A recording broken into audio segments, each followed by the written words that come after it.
All right, guys, in today's video, we're talking about the truth about how to create lag naturally in your golf swing. If you clicked on this video, maybe just like me and Trevor and you want to watch us, or you're interested in lag, right, in your golf swing, maybe someone told you that that's an important thing or you want it in your swing, but there are certain ways to try and get lag that are good and natural, and you want to go after those, and there's certain ways, unfortunately, like we've seen for a long time teaching, that are not good ways. You actually might get worse at golf doing that. So how to create lag naturally, back here with Trevor. We'll talk us through that. If I came in to you and I was kind of coming in for a lesson, I'm like, hey dude, you know, I've been looking for lag for a long time. I haven't been able to try it. I've tried a lot of, I've tried a lot of, you know, different ways. Nothing has really worked for me. I'm willing to do whatever. Yep. Just get me some freaking lag in my swing. Kind of how would we start that process? So the first thing that I would say that we need to understand about lag is a reaction. And what I mean by that is I've seen so many players, myself included, who are treating lag as an action. Like, I remember these drills I used to do as a kid. I'd get in here and they'd say, okay, set the club here at a 90, work it up to here, swing it up to the top, point this down at the golf ball, and I'd be like, okay, cool, I got this. And I'd get down here and then all of a sudden I'd unload everything early, and I'd be like, and my coach would be like, well, you just gotta hold it longer. And I was like, if I hold this any longer, I'm gonna end up eating dirt. Like, I can't hit the golf ball. It was extremely, extremely unnatural. So lag, firstly, when you understand this is a reaction to tension. It's a reaction to how we move body mass certain directions. And the easiest way for me to correlate or relate this to you viewers is think about a pitcher, or if I were you at home, what I want you to firstly do is pick up a ball and imagine you were getting ready to throw it. So when I throw it, this is how loaded my wrist is initially. My wrist is not cocked like this to where I'm bicep flexing and my forearm's super, super tight when I'm throwing a ball. I'm not tight at all. So when I look at this mass right here, when I step as a pitcher now and I rotate, the weight of this mass is actually what's loading my wrist. And now, if I change this from a golf ball to a golf club, like we take my favorite one, who we've always said he creates the most amount of lag ever, is we look at Sergio. If we look at Sergio up at the top of his golf swing, he doesn't have much load in his wrist at all whatsoever. So Sergio gets up here, and then he starts to rotate, and we see the shaft work this direction. So in his golf swing, the guy who's probably created more lag than anybody else in the game, he's a natural loader or lag creator of the golf club. So if I was up here and I was holding this and I stepped and I turned, the weight of this object is staying back here, and that's what's actually putting my wrist more into a loaded position to where from face on, you would see how close the shaft is to my arm. But if we actually look at it, this golf club is moving closer to perpendicular to my spine. That's where we can always accelerate an object the fastest, and that's where I think when coaches were teaching me when I was younger, is they were wrong in that regard, as I was pulling this down almost on the same line as what my shaft was, or as what my spine was there.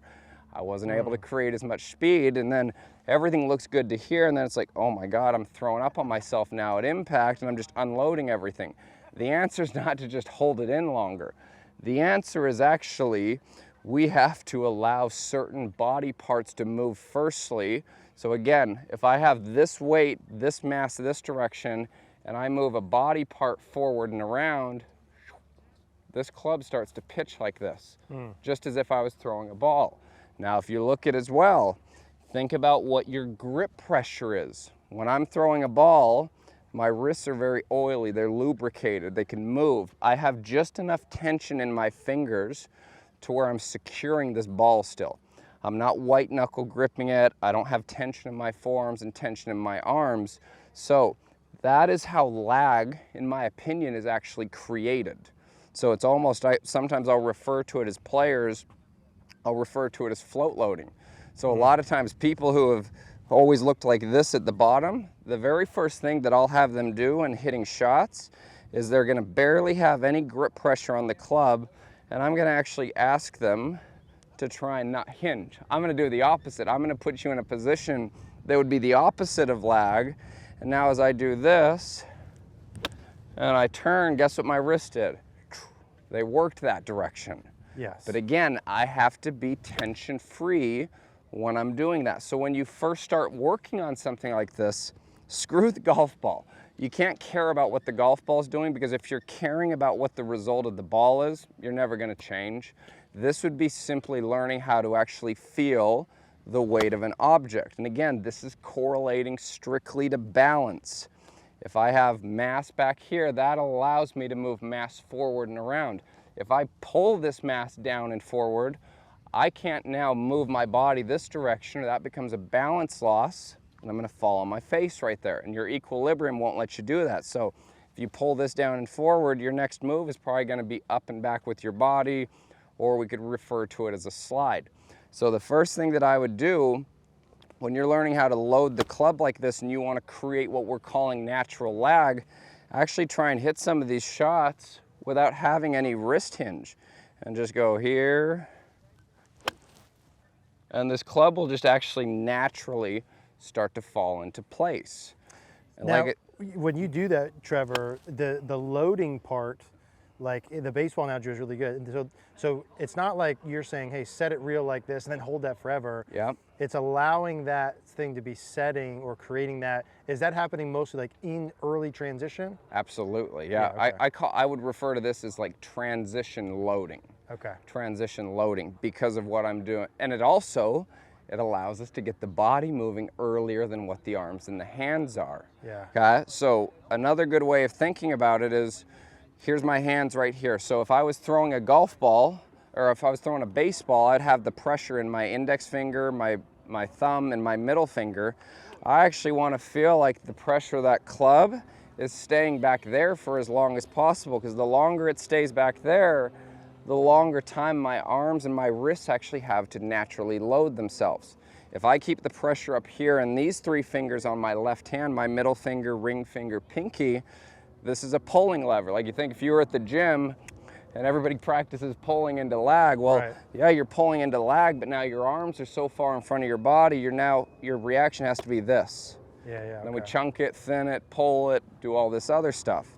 So for me, I actually like referring to this as we're creating a flow with the arms, the hands, and the body, and the club is the reaction that creates the load in our wrist right there, the weight of the golf club. Yeah, I love that. I think that's super good. I want to hop in there, Trevor, for a second, Yeah. just for me to hit one or two. Like, if we were working on that, that was so good. And if you're practicing this at home, you know, any of the things we talk about, like, the proof will be in the pudding of you doing it. Like, do some, record yourself, look in the mirror, and see what happens when you allow for yourself to create that in transition on the way through, and see what happens to the shaft, especially if you're someone who's been throwing early forever, you're trying to hold and it hasn't worked. You have to do something different and test that. Worst case scenario, you do this and it doesn't work for you. Exactly. But I would bet for 98, 99 out of 100 people who do it correctly, it is going to work for you, right? So just test it for yourself.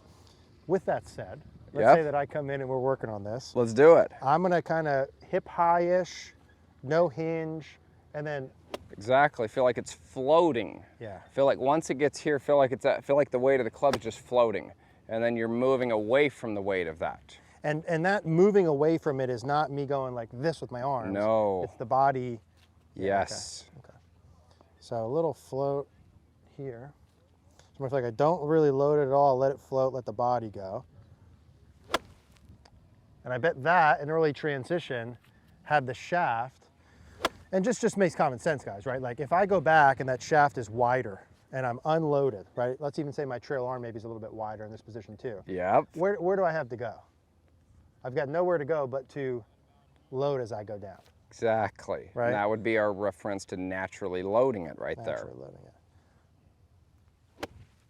And that's happening. I bet if we show that what happens in my shaft in transition, that's happening with me feeling like my arms and hands are doing essentially nothing. It's one of the Same most thing there. unique feels that I've ever experienced in swinging a golf club. Yeah. All that lag that you get without having to try and force it. Exactly. Yeah. Who would have thunk?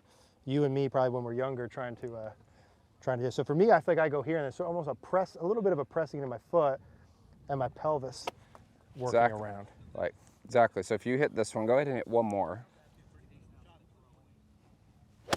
Beautiful. Beautiful. So now I'm going to have you set up here, Eric. I'm going to have you set up there with the ball. So basically what I'm going to do with Eric is I'm going to control the golf club. So I'm going to swing this back. So as a rehearsal, you're tension free. Now start to turn away from me. Look what the hands are starting to do. Now as you're doing that, how much of a stretch are you feeling right here? Yeah, I feel definitely my rib cage. And we can see, look at how much more loaded the trail wrist is there. If I were to let him go right there, this club is going to slingshot And I'm not doing down that, like, range. Yeah, and there's none of that, like, I'm not creating that consciously. To your Exactly, point. yep. That's happening as a byproduct. That is a reaction. All right, one more. So if I'm practicing at home, I'm kind of going here, maybe doing a couple of those rehearsals, hitting balls, starting short, working up, looking on video to see that my shaft is actually working that way. Exactly. You want to see that it's actually starting to load, and it's amazing. You'll start to actually create natural shaft lean. Beautiful. Yeah. The audience laughs when I say sometimes like that's solid, that's as good as I can hit it, but that is solid, that's as good as I can hit that. Trevor, thank you. You got it. Guys, creating lag naturally, a little bit of a buzzword, but I know growing up for me, that's something I heard and thought about and I would have searched. So hopefully we found you at the right time where you could put that in. That helps your golf swing. If you guys like Trevor's stuff, want to contact him, go see him in person or online for lessons. We'll put his info down below. He has a whole bunch of videos, we're going to do more. Hopefully they help you with your game. Any questions, leave a comment down below. Thank you guys for watching.